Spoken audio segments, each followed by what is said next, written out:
Partout où nous regardons dans l'univers, nous trouvons de l'ordre et de l'organisation. Des galaxies éloignées au plus profond de l'atome, nous apercevons des systèmes très ordonnés.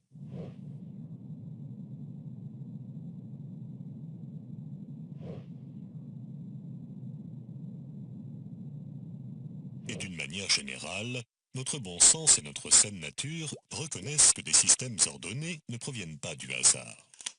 Par exemple, dans notre vie de tous les jours, nous rencontrons ce genre de système tout autour de nous.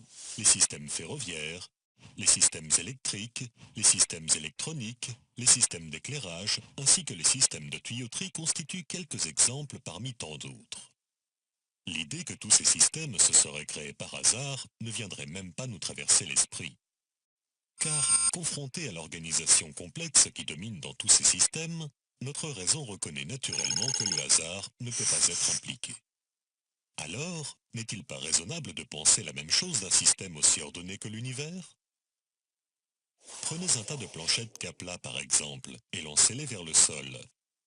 Pensez-vous pouvoir obtenir par hasard une organisation bien structurée?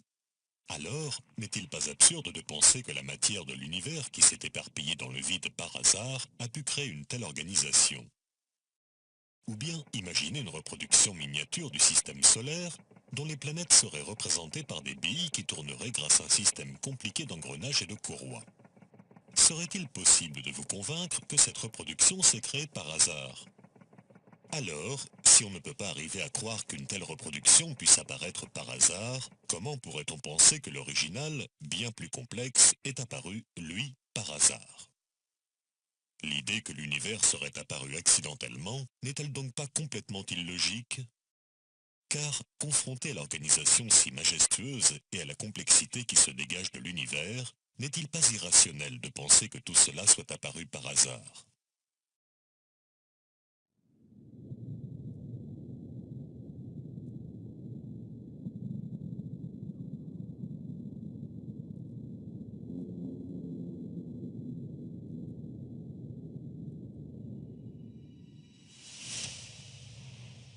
Toute espèce vivante est composée de milliards de cellules environ 1000 fois plus petites que les dernières phalanges de votre main. Ces cellules représentent la base de la vie et sont considérées comme la forme de vie la plus basique et la plus simple. Malgré tout, si on pénétrait par l'un des orifices d'une cellule vivante, on découvrirait un monde d'une complexité ahurissante sous le règne d'une technologie très avancée. Toutes sortes de machines semblables à des robots se présenteraient à nos regards dans toutes les directions. Par exemple, les molécules appelées kinésines ressemblent à des robots avec des jambes et des bras. Un peu comme des facteurs, leur rôle est de délivrer des paquets de protéines d'une partie de la cellule à une autre.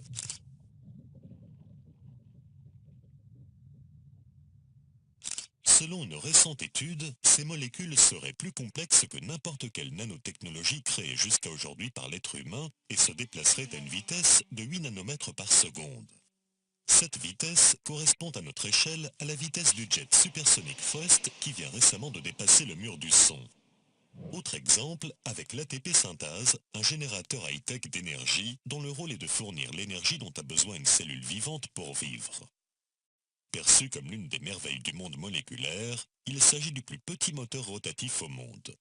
Il possède de nombreuses parties que nous reconnaissons dans les moteurs modernes.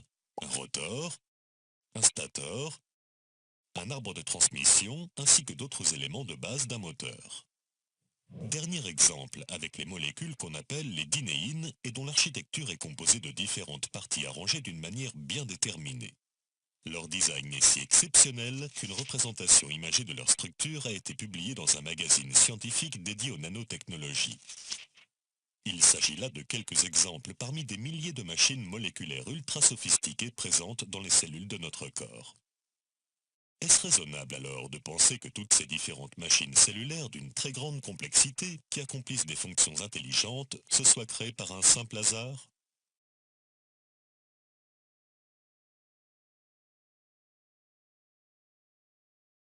Avec ce qui a été découvert par la biologie moléculaire et ce qui a été découvert par la génétique, je connais plusieurs scientifiques célèbres en France qui sont tellement impressionnés par ces, par ces données de ces nouvelles disciplines scientifiques qu'ils admettent maintenant qu'ils croient en Dieu. Je connais plusieurs personnes qui étaient matérialistes auparavant et qui disent maintenant qu'elles sont forcées de croire en Dieu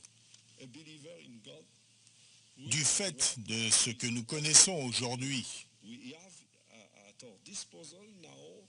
concernant l'organisation de la vie et l'organisation du génome et d'autres choses similaires.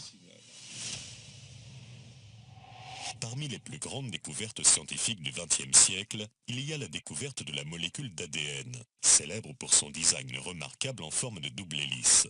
Cette molécule est un système de stockage d'informations, tout comme un disque dur, mais beaucoup plus complexe et sophistiqué. Par exemple, tandis qu'un disque dur stocke des données à la surface, la molécule d'ADN, quant à elle, stocke l'information en 3 dimensions. En termes de capacité, cette fois-ci, on estime qu'un gramme d'ADN pourrait stocker 455 milliards de gigaoctets de données, ce qui dépasse de loin la capacité des disques durs les plus avancés.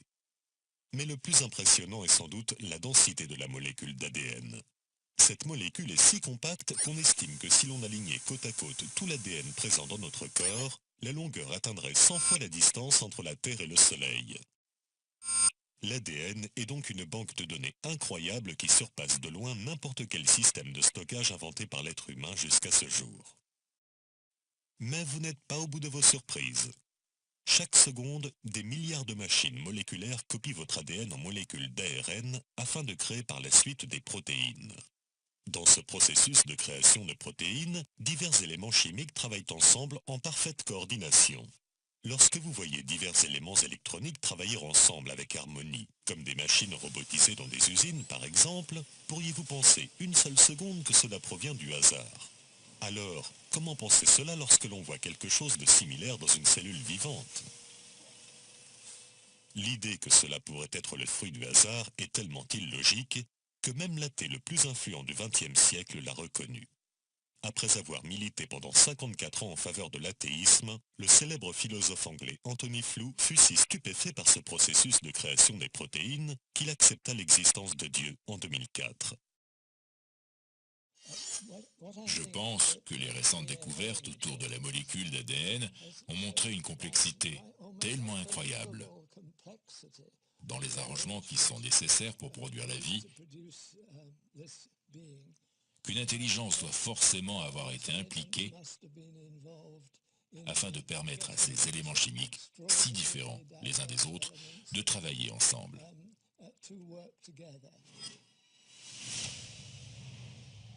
La raison humaine reconnaît de manière innée que toute création suppose l'existence d'un créateur.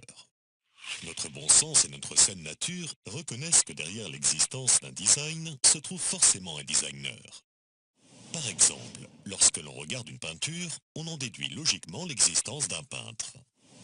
Lorsque l'on regarde un bâtiment, on en déduit logiquement l'existence d'un architecte. Lorsque l'on regarde une montre, on en déduit logiquement l'existence d'un horloger. Alors, lorsque l'on regarde la création autour de nous, n'est-il pas raisonnable d'en déduire l'existence d'un créateur ?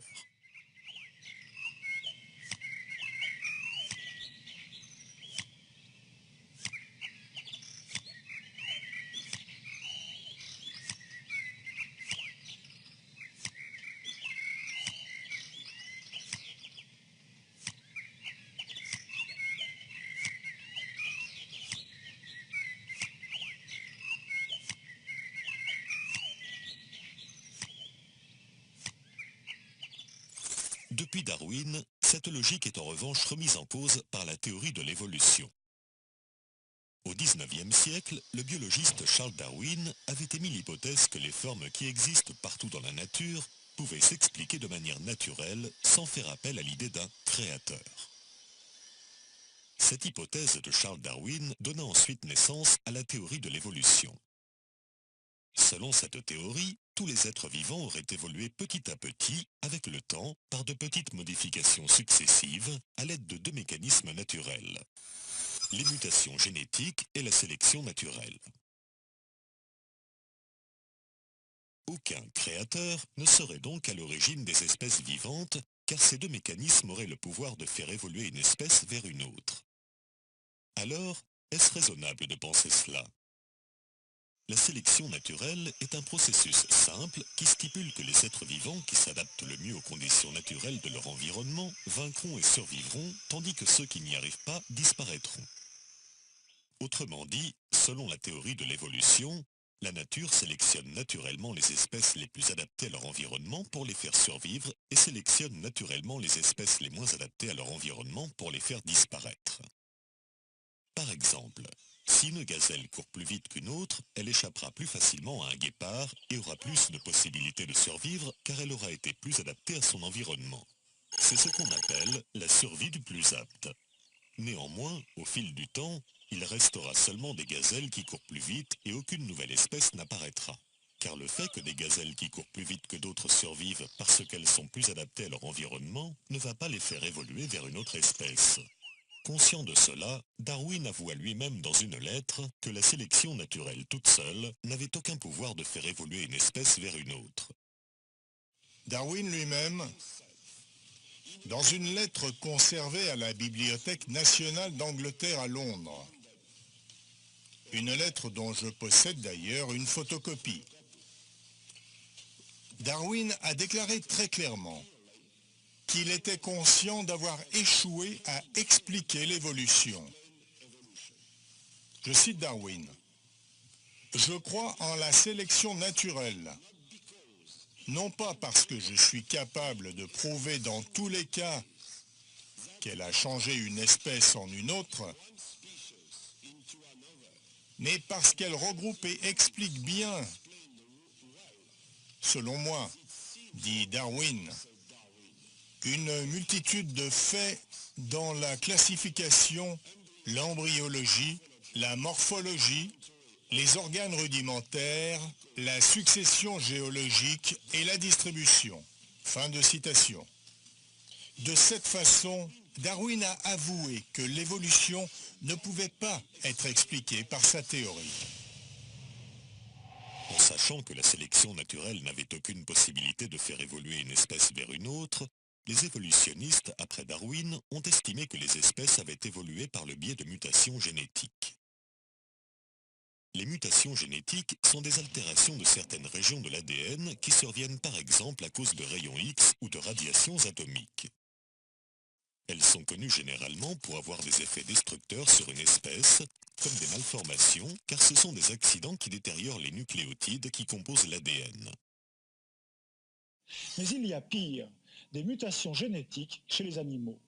Les chattes ont donné naissance à des petits qui n'entendent pas. Des rats ont mis au monde des rats très gros, de dimensions tout à fait inhabituelles, et ces animaux géants sont aveugles.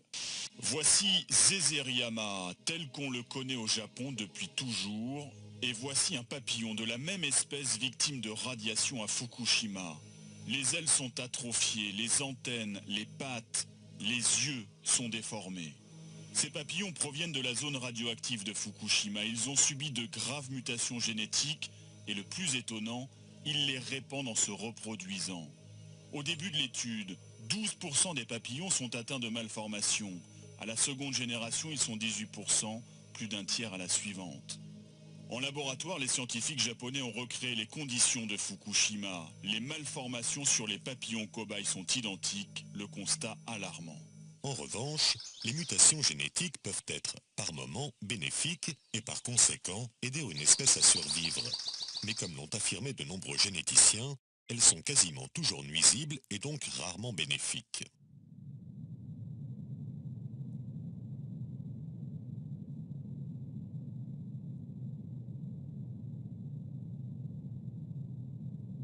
En effet, la plupart des mutations produisent des anomalies,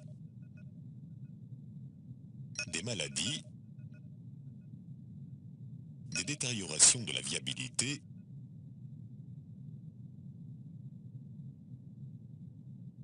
et des monstruosités.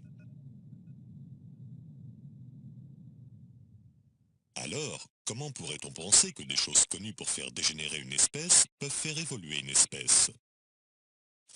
Les mutations génétiques sont aussi définies comme des changements aléatoires qui surviennent dans la structure des gènes. Et dans notre vie de tous les jours, nous reconnaissons naturellement qu'un changement aléatoire dans une structure ordonnée ne peut pas avoir un effet positif. Par exemple, si un changement aléatoire survenait dans un bâtiment suite à un tremblement de terre, y aurait-il une amélioration ou une évolution dans la structure du bâtiment? Alors, comment un esprit rationnel pourrait-il penser que des changements aléatoires comme les mutations génétiques auraient pu être la cause de l'évolution des espèces? Dans un célèbre manuel scolaire de biologie, il est d'ailleurs dit, au sujet des mutations génétiques, un changement aléatoire n'est pas susceptible d'améliorer le génome, pas plus que tirer une balle aveuglément sur le capot d'une voiture n'est susceptible d'améliorer les performances du moteur. J'ai, dans la guerre, traité de contes de fées de grandes personnes. Oui. Pour grandes personnes, ces théories de la marque Darwin. Certains lecteurs ont été choqués par cette expression. J'avoue que je la maintiens. Oui. Et quand je vois encore des gens sérieux croire que vraiment des ailes vont pousser aux animaux parce qu'ils avaient besoin ou parce qu'ils avaient envie de voler, ou alors même la théorie de Darwin, de penser que les amibes sont devenus l'Académie française, comme dit Bernard Schopp, Bernard Schopp, une mare d'amibes est devenue l'Institut. C'est tout de même difficile de penser que ça s'est formé à coup de variations tout à fait accidentelles. J'avoue que vraiment, ça me paraît enfantin, et on aura du mal à en débarrasser la science. Voilà quel est mon avis secret. Car en effet, ces théories satisfont assez le gros public. C'est une tentation intellectuelle. Tentation intellectuelle, elles sont séduisantes. Et il est d'ailleurs curieux qu'on n'a jamais même proposé que ça. Lorsqu'on médite réellement sur la complexité et la diversité des animaux qui nous entourent, est-ce vraiment raisonnable de penser qu'ils aient pu apparaître par un simple hasard? Dans un livre sur la biophysique, on apprend même que la technologie humaine est encore très en retard par rapport à la nature. Saviez-vous, par exemple, que la mouche, grâce à deux petits organes qui contrôlent le battement de ses ailes, arrive à effectuer des manœuvres en plein vol qui surpassent de loin celles effectuées par les avions de chasse d'aujourd'hui? Saviez-vous aussi que les systèmes de chauffage et de climatisation des nids de termites sont supérieurs à ceux inventés par l'homme en termes de consommation d'énergie et d'équipement? Saviez-vous que le système de transmission à haute fréquence des chauves-souris est bien plus efficace que n'importe quel radar conçu par les humains? Saviez-vous qu'une espèce d'éponge marine possède des fibres optiques plus performantes et plus solides que celles conçues par les humains? Comment se fait-il que le monde naturel soit doté d'une infinité de systèmes parfaits et de technologies remarquables qui surpassent amplement les systèmes et technologies créés par les humains? Les espèces vivantes sont même si complexes que de nombreux ingénieurs s'inspirent aujourd'hui du monde naturel pour développer de nouvelles technologies. Saviez-vous, par exemple, qu'un télescope à rayons X a été conçu en imitant l'œil du homard? Car l'œil du homard est composé, sur certaines espèces, d'environ 3000 facettes carrées réfléchissantes formant un réseau optique avec un champ de vision de 180 degrés. Par conséquent, le homard a la capacité de voir les images autour de lui sans que son œil tourne. Saviez-vous que des robots waterproof, utilisés dans des opérations de sauvetage, ont été créés en imitant un poisson tropical appelé le poisson-couteau? Car le poisson-couteau est connu pour sa manœuvrabilité hors du commun et une agilité digne d'un vrai acrobate. Avec sa nageoire tout en longueur, il arrive à se déplacer dans toutes les directions, aussi bien en avant qu'en arrière, ainsi qu'à la verticale, quasiment instantanément. Saviez-vous que l'avant d'un TGV japonais a été conçu en imitant le bec de l'oiseau martin-pêcheur? Car le bec du martin-pêcheur a une forme idéale pour une transition fluide de l'air à l'eau.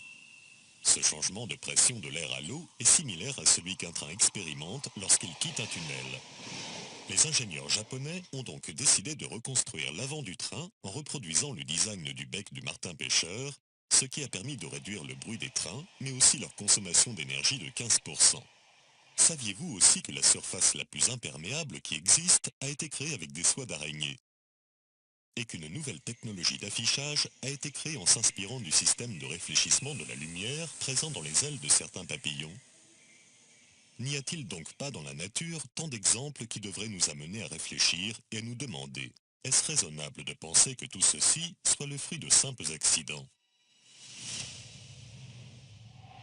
Et si on parle ici seulement du monde animal, alors que dire de l'être humain et de son cerveau? Saviez-vous que le cerveau humain est plus complexe que n'importe quel ordinateur que nous avons créé? On nous présente, et on a bien raison de nous présenter par exemple le LEM, vous savez, qui arrive sur la Lune avec un ordinateur qui lui permet de calculer la distance qu'il sépare de la surface de la Lune, grâce auquel il va ralentir sa vitesse petit à petit, jusqu'à ce qu'il arrive à la surface du sol lunaire en faisant quasiment du surplace, n'est-ce pas? Il y a donc un ordinateur qui règle la vitesse et un système de freinage. Il y a aussi un système directionnel, parce que si l'objectif qui est visé ici, si le LEM s'en écarte, il va y avoir des petites fusées latérales qui vont rétablir le mouvement. C'est une merveille. Mais nous qui faisons ça, nous avons à notre disposition cet ordinateur qui nous permet de régler la vitesse pour nous arrêter juste au but, qui nous permet de régler la direction pour ne pas nous écarter de la direction. Et ça, c'est un geste extrêmement simple. Mais nous faisons des choses terriblement compliquées à chaque instant et qui changent tout le temps. La complexité du cerveau et de certains membres du corps humain constitue sans doute l'une des objections les plus sérieuses à la théorie de l'évolution. Si sérieuse que même le cofondateur lui-même de la théorie de l'évolution le reconnaît. Son nom, Alfred Russel Wallace, le cofondateur de la théorie de l'évolution avec Darwin.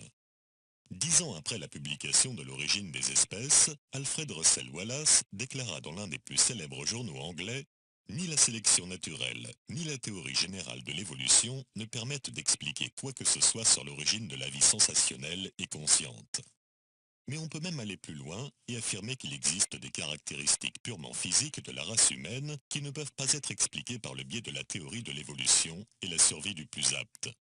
Le cerveau, les organes de la parole, la main et la forme extérieure de l'homme nous offrent des difficultés particulières à cet égard sur lesquelles nous allons brièvement attirer l'attention. Si l'on médite simplement sur la complexité de notre cerveau, qui dépasse de loin toute technologie jamais créée par l'être humain, est-ce raisonnable de penser qu'il soit apparu par hasard? Si l'on médite sur sa composition, avec des centaines de milliards de neurones et ses impulsions électriques circulant à une vitesse d'environ 100 mètres par seconde, comment un esprit rationnel peut-il penser que cela provient du hasard?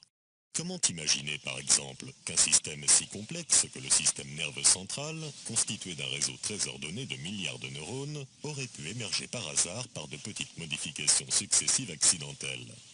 Et que dire de la conscience? Comment des lois physiques et des réactions chimiques aléatoires auraient-elles pu donner naissance à l'intelligence, à la morale et à la conscience? Pour beaucoup, prétendre que la conscience provient métaphoriquement parlant d'un tas de terre et de cailloux est une absurdité inconcevable. Lorsqu'on médite réellement sur nous-mêmes et sur notre corps, n'est-il pas difficile de croire que toutes ces perfections est le résultat de simples accidents? Saviez-vous par exemple que notre corps est composé de plus de 100 000 km de vaisseaux sanguins, d'environ 25 000 km de bronches, de 800 millions d'alvéoles, de 10 000 bourgeons gustatifs, de 250 récepteurs sensoriels par centimètre carré de peau, de plus de 600 muscles, de 10 à 25 millions de récepteurs olfactifs et de 100 000 milliards de cellules? Alors, comment un esprit sain peut-il croire qu'un organisme si sophistiqué soit le résultat de causes accidentelles? Moi, je ne peux pas arriver à penser que par une série de petites mutations fortuites, les êtres les plus compliqués, les êtres supérieurs se sont formés.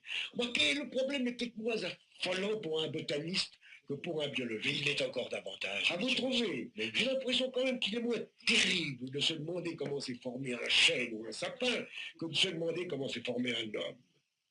Oui, peut-être. Tout de même. Mais le malheur, c'est que nous n'étions pas là, n'est-ce pas? Voilà. Mais justement, ça m'intéresse beaucoup de prendre contact avec un botaniste. Est-ce que pour lui, le problème est aussi angoissant? Le problème est aussi angoissant. Le problème est aussi angoissant, mais peut-être que c'est plus spéculatif, plus théorique quand même. Tout de même, vous n'avez pas, vous avez les formes supérieures des végétaux, oui, mais vous n'avez pas ce terrible, je pense ce mot terrible, ce terrible aboutissement du cerveau humain et de la pensée, n'est-ce pas? Oui, bien sûr. sûr. Le problème plus dramatique. Oui. Donc chez vous, le problème est moins dramatique quand même. Peut-être parce que des champignons, des végétaux aussi primitifs que les champignons, par exemple, posent moins de problèmes. Moins de problèmes. Des animaux qui sont doués d'un organisme extraordinairement différencié. Oui, le passage du champignon quand même au chêne, oui, doit être quand même pour vous moins effrayant que le passage d'un ver de terre à l'homme. Je ne sais pas. Non, vous ne le savez pas. Je ne sais pas. Je ne sais pas, c'est aussi incompréhensible. C'est aussi incompréhensible. C'est aussi incompréhensible. J'aime bien ce mot car c'est vraiment pour l'instant ma conclusion. Aujourd'hui, en France, il est communément accepté que la théorie de l'évolution est un fait scientifique prouvé et que seuls les ignorants la rejettent. Pourquoi? Car la théorie de l'évolution est aujourd'hui la théorie dominante et officielle au sein de la science pour expliquer l'origine de la vie. Par conséquent, tous les manuels scolaires, les publications scientifiques, ainsi que les programmes scientifiques télévisés sont rédigés par les partisans de la théorie. Du coup, beaucoup de personnes pensent que cette théorie est un fait scientifique prouvé et que la remettre en question relève de l'ignorance ou de l'intégrisme religieux. Néanmoins, ce que la majeure partie de la population ne sait pas, c'est que si la théorie de l'évolution reste aujourd'hui la théorie officielle au sein de la science, ce n'est pas parce que les preuves scientifiques sont abondantes à son sujet ou bien parce qu'elle a été prouvée par des preuves logiques et cohérentes. Au contraire, si cette théorie est acceptée de manière universelle au sein de la communauté scientifique, c'est simplement parce que la seule alternative pour expliquer l'origine de la vie est l'idée d'une création surnaturelle et que la science ne peut pas l'accepter.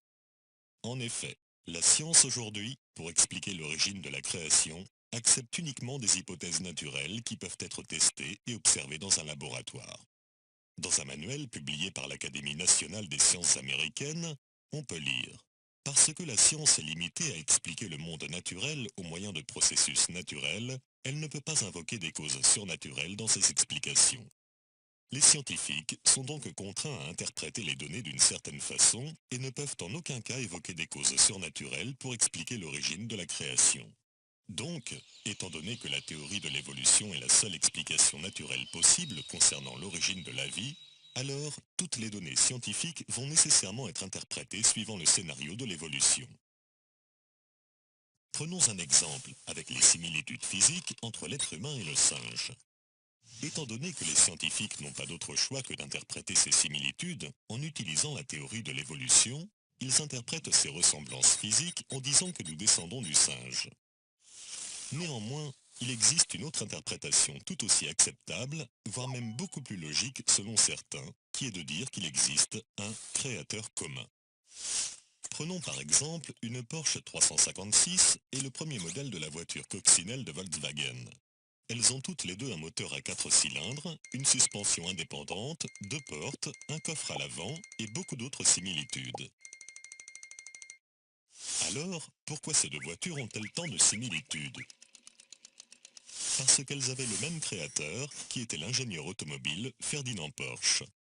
Alors, si un constructeur automobile utilise couramment les mêmes parties dans des voitures différentes, pourquoi être surpris si le créateur de la vie a utilisé la même biochimie et les mêmes structures dans de nombreuses créatures différentes? Donc, lorsqu'on voit des similitudes entre les êtres vivants, et notamment entre l'homme et le singe, pourquoi cela impliquerait-il forcément une descendance commune et pas un créateur commun? La réponse, encore une fois, est simplement que les scientifiques sont contraints d'interpréter les données scientifiques selon la théorie de l'évolution. Du coup, les données scientifiques vont nécessairement toujours prouver d'une façon ou d'une autre la théorie de l'évolution, raison de plus pour laquelle beaucoup de gens pensent que cette théorie a été scientifiquement prouvée. Les données scientifiques ne réfutent donc pas l'hypothèse d'un créateur, mais c'est uniquement l'interprétation qu'on fait de ces données scientifiques qui semble contredire l'idée d'un créateur. Et si une création divine n'est jamais mentionnée comme explication possible de l'origine de la vie, c'est simplement parce qu'elle n'est pas naturelle et non pas parce qu'elle est fausse. Le scientifique Scott Todd confirme cela dans l'un des plus prestigieux magazines scientifiques. Même si toutes les données pointent vers un designer intelligent, une telle hypothèse est exclue de la science car elle n'est pas naturelle. L'hypothèse d'une création divine est donc automatiquement exclue de la science, même s'il s'agit de la meilleure explication, tout simplement parce que cette hypothèse n'est pas naturelle. C'est malheureux à dire, mais la science, de nos jours, pour expliquer l'origine de la vie, cesse donc d'être à la recherche de la vérité, car elle est devenue esclave de la doctrine du naturalisme et du matérialisme. En résumé, si la théorie de l'évolution reste aujourd'hui la théorie officielle au sein de la science, c'est uniquement parce que c'est la seule explication naturelle possible concernant l'origine de la vie, et non pas parce qu'elle a été prouvée scientifiquement. Et pour preuve, nous allons voir que cette théorie est loin d'avoir été prouvée scientifiquement. Et vous n'êtes pas au bout de vos surprises.